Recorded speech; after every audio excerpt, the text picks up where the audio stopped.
مظاہروں، سیمینار اور مراسلاتی مہم کے ذریعے انسداد سود کے حق میں ایک بھرپور مہم بھی چلائی گئی، تاکہ انہیں جو ہے یہ ایک سپورٹ مل سکے کہ عوام کی طرف سے بھی ایک خواہش کا اظہار ہو رہا ہے اور وہ چاہتے ہیں کہ سود جو ہے اس کا خاتمہ ہو، لہذا ہم نے ایک بھرپور مہم یہاں سے لانچ کی۔ لیکن کافی مدت گزار دینے کے باوجود حکومتی سطح پر کسی مثبت پیش رفت کے آثار نظر نہیں آئے۔ بالآخر 1999 میں سپریم کورٹ نے اس کیس کی سماعت کے لیے 5 رکنی شریعت اپیلٹ بینچ تشکیل دیا اور ایک مرتبہ پھر تمام امور پر بالکل ابتدا سے بحث کا آغاز کیا۔ میں آپ حضرات کی دلچسپی کے لیے عرض کر دیتا ہوں کہ اس 5 رکنی بینچ میں جناب جسٹس وجیہ الدین صاحب بھی اس کے ایک ممبر تھے، آج وہاں تشریف فرما ہیں۔ آج انشاءاللہ ہم ان سے اس کی تمام رودات جو ہے اور اس کا پس منظر بھی سنیں گے۔ تقریباً 4-5 ماہ پر محیط سماعتی نشستوں کے بعد فاضل عدالت نے من جملہ انہی فیصلوں کا اعادہ کیا جو 8 برس قبل فیڈرل شریعت کورٹ نے دیے تھے۔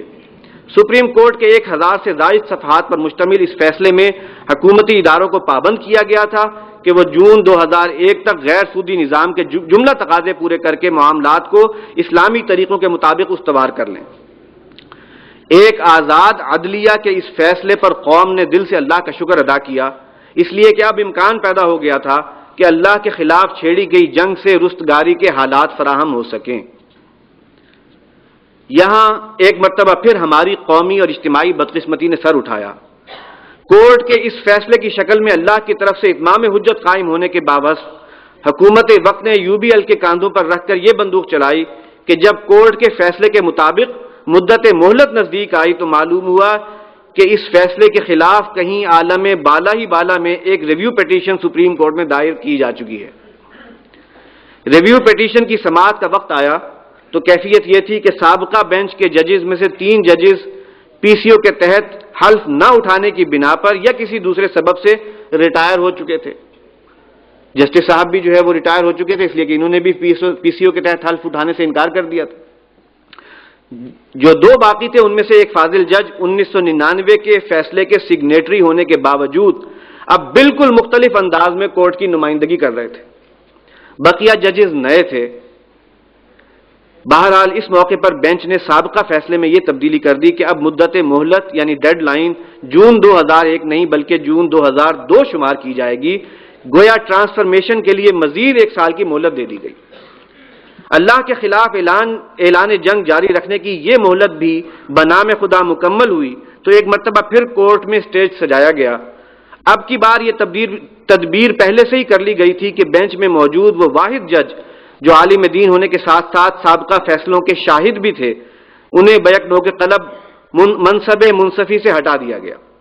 نہ نومن تیل ہوگا نہ رادھا ناچے گی۔ قصہ مختصر، نوبت بینجا رسید کی اب PCO پر حلف اٹھائی ہوئی عدالت نے اپنے ہی سابقہ فیصلے کو کالعدم قرار دینے میں کوئی عار محسوس نہ کی اور یہ فیصلہ صادر فرمایا کہ 1999 والا فیصلہ عدل کے تقاضوں سے متجاوز تھا، لہذا کالعدم کیا جاتا ہے اور معاملہ شریعت کورٹ کی طرف لوٹایا جاتا ہے تاکہ وہ بھی اپنے 1991 والے فیصلے پر نظر ثانی کر لے۔ اس فیصلے کا اور کوئی فائدہ ہو نہ ہو، ایک فائدہ ضرور ہے اور وہ یہ کہ علامہ اقبال کے اس شعر کی صداقت کے لیے زندہ مثال ہاتھ آ جاتی ہے کہ بندگی میں گھٹ کے رہ جاتی ہے یا گھٹ کے رہ جاتی ہے، دونوں طرح سے پڑھا گیا ہے۔ بندگی میں گھٹ کے رہ جاتی ہے ایک جوئے کماب اور آزادی میں بہرے بے کراں ہے زندگی، یعنی بندگی اور آزادی جو ہے یہاں پر PCO کا ہونا یا نہ ہونا وہ اس سے مراد ہے۔ گزشتہ 3 برسوں سے اب یہ فیصلہ شریعت کورٹ کے سرد خانے کی زینت ہے۔ بدقسمتی سے امت مرحوم کی قسمت 2 برے انجاموں کے مابین معلق نظر آتی ہے، الا یہ کہ رحمت خداوندی ہماری دستگیری فرما لے، اور یہ بعید نہیں، اللہ تعالیٰ کی رحمت جو ہے وہ کسی وقت بھی شامل حال ہو سکتی ہے۔ ایک انجام ان تاریخی حربوں کی صورت میں ہے جو اللہ کے خلاف جنگ کا چیلنج قبول کرنے پر ہر روز ایک نئی افتاد کی مانند ہماری پیٹھوں پر برستا ہے۔ جو دن گزر رہا ہے وہ گویا اسی کی ایک ایکسٹینشن ہے کہ ہم نے اس پر ڈٹائی کے ساتھ جو ہے اڑے رہنے پر اپنے آپ کو تیار کیا ہوا۔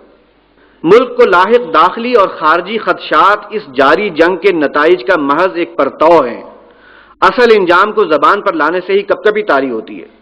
دوسرا متوقع انجام اس جیسا ممکنہ المیہ ہے جو سن 2002 میں پی سی او پر حلف اٹھائی ہوئی کورٹ کے ہاتھوں کمال ہوشیاری سے انجام پذیر ہوا تھا، یعنی خاکم بدہن کہ کہیں یہی کھیل فیڈرل شریعت کورٹ میں بھی نہ کھیل دیا جائے اور یہ کانٹا ہمیشہ کے لیے ہی نہ نکال دیا جائے۔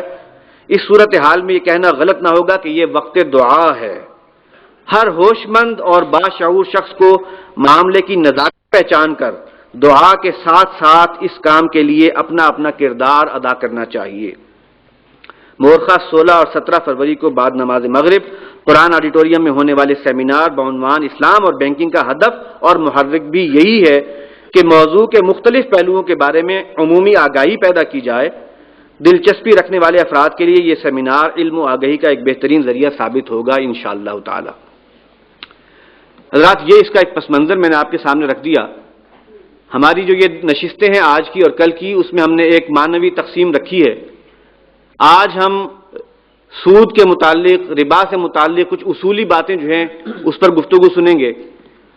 اس کی ہلاکت خیزی کیا ہے، کس طریقے سے یہ ایک پورے نظام کو جو ہے جکڑ بندی میں لے آتا ہے، سودی نظام۔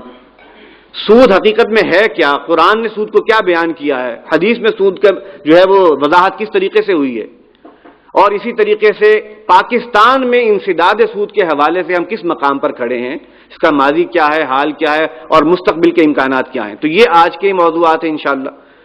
کل ہم اس کے نسبتاً جو ہے ٹیکنیکل آسپیکٹس کو جو ہے کور کرنے کی کوشش کریں گے، اور وہ یہ کہ غیر سودی نظام کے لیے حقیقی جو ہے اسلامی اساسات کیا ہیں۔ بہت سی اساسات ہیں جن پر کچھ کام ہو رہا ہے، اسلامی بینکاری ہو رہی ہے۔ اگر وہ صحیح ہیں تو وہ کس حد تک صحیح ہیں، اگر ان میں کچھ غلطی ہے تو وہ کیا ہے، اس کی کوشش کی جائے گی، نشاندہی کریں۔ اور پھر یہ ہے کہ ایک ایسا متبادل جو ابھی تک جس کا پوری طریقے سے تعارف نہیں ہو سکا، جس کی ایک کہنا چاہیے کہ اس کے اندر جو پوٹینشیل ہے اسے پوری طرح سے ڈسکور نہیں کیا جا سکا، اس کا ایک تفصیلی تعارف جو ہے وہ بھی انشاءاللہ ہم کل پیش کریں گے۔ تو یہ ایک معنوی ترتیب ہے۔ اس مختصر سے تعارف کے بعد، یا اگر تعارف زیادہ طویل ہو گیا تو اس طویل تعارف کے بعد اب میں آج کے سب سے پہلے مقرر کو دعوت دینا چاہتا ہوں۔ جناب ڈاکٹر طاہر ابرار صاحب کو میں دعوت دیتا ہوں۔ ان کا تعلق صادق آباد سے ہے، اور بہت مناسب یا کہنا چاہیے کہ بہت ہی دلچسپ بات یہ ہے کہ یہ سائنس کے دونوں شعبوں سے ان کا تعلق ہے، فزیکل سائنسز سے بھی، یہ آئی سرجن ہیں، آئی اسپیشلسٹ ہے، آئی سرجن ہے، اور ساتھ ہی سوشل سائنسز سے بھی ان کا تعلق ہے۔ ایک طویل عرصے سے جو ہے اسلامی نظام، خاص طور پہ بینکاری کا نظام اور کیسے غیر سودی نظام کام کرے گا، اس پر یہ کام کر رہے ہیں۔ مختلف جو فورم پہ جا کر لیکچرز دیتے ہیں، آئی بی اے سکھر میں جو ہے یہ مستقل لیکچر دیتے ہیں ان موضوعات کے اوپر۔